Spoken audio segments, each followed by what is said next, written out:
وہ آئے اور تقریر پیش کریں.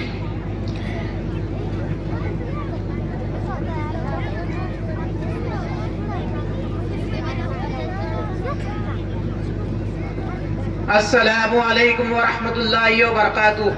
نحمده ونصلي على رسول الكريم اما بعد فاعوذ باللہ من الشیطان الرجیم. بسم اللہ الرحمن الرحیم. ان الصلاة تنہى عن الفحشاء والمنکر. قال النبی صلی اللہ علیہ وسلم بین العبد وبین الكفر ترک الصلاة او کما قال علیہ الصلاة والسلام. قابل تکریم حضرات علماء اکرام اور بزرگوں دوستو، آج میں آپ حضرات کے سامنے نماز کے فضیلت کو روشنی ڈالنا چاہتا ہوں. بزرگ دوستو، اللہ رب العزت نے حج کا حکم فرض پر نازل کیا، روزے کا حکم فرض پر نازل کیا، زکوٰۃ کا بھی، یوں کہہ لیجئے تمام احکامات فرض پر نازل فرمایا. لیکن جب نماز کی باری آئی تو رب کائنات نے اپنے لاڈلے رسول صلی اللہ علیہ وسلم کو عرش پر بلا کر یہ تحفہ دیا کہ جو چیز جتنی بلند اور اونچی ہوا کرتی ہے اس کو اتنی اونچی جگہ پر عطا کیا جاتا ہے. لہذا نماز کو عرش پر بلا کر عطا کیا گیا. بزرگ دوستو، توحید اور ایمان کے بعد تمام انبیاء علیہ السلام نے نمازی کو اہمیت دی اور نمازی کی تلقین کیے. قرآن میں جگہ جگہ پر اللہ رب العزت نے فرمایا اقیموا الصلاۃ اقیموا الصلاۃ، کہیں پر فرمایا یا ایھا الذین آمنوا استعینوا بالصبر والصلاۃ. ترجمہ، اے مومنو، صبر اور نماز کے ذریعے سے مدد طلب کرو. صحابہ کرام کے سامنے آپ صلی اللہ علیہ وسلم معراج کے تحفے کا ذکر کیا تو تمام صحابہ جھوم اٹھے اور کہنے لگے سبحان اللہ سبحان اللہ. اب ہم نماز کے ذریعے سے ہر مشکل آسان کر دیں گے. ہمیں تو خدا سے مانگنے کا وسیلہ مل گیا. ہم نماز کے ذریعے سے جنت حاصل کریں گے، اللہ اور اس کے حبیب کی خوشی حاصل کریں گے. بزرگوں دوستو، نماز بہت بڑی دولت ہے.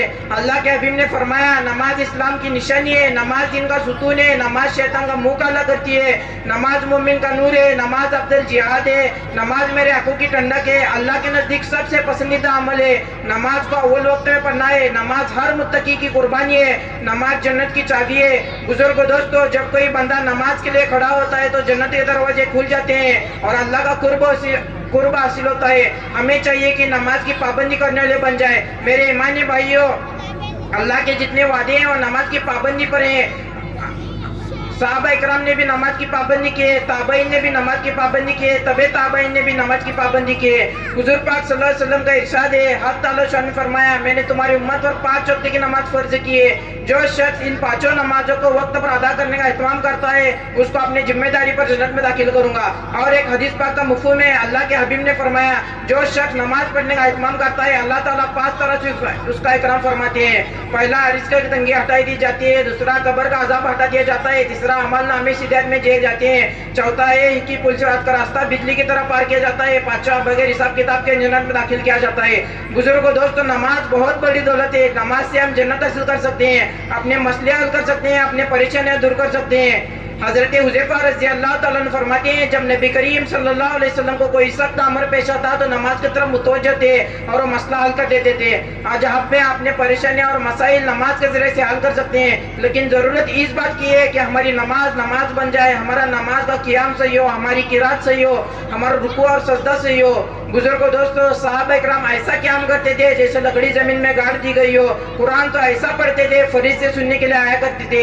رکوع اور سجدہ ایسا تھا کہ کمر پر چڑیا آ کر بیٹھ جاتی تھی. اگر ہماری نماز ایسی بن جائے تو سارے مسئلے حل ہو سکتے ہیں.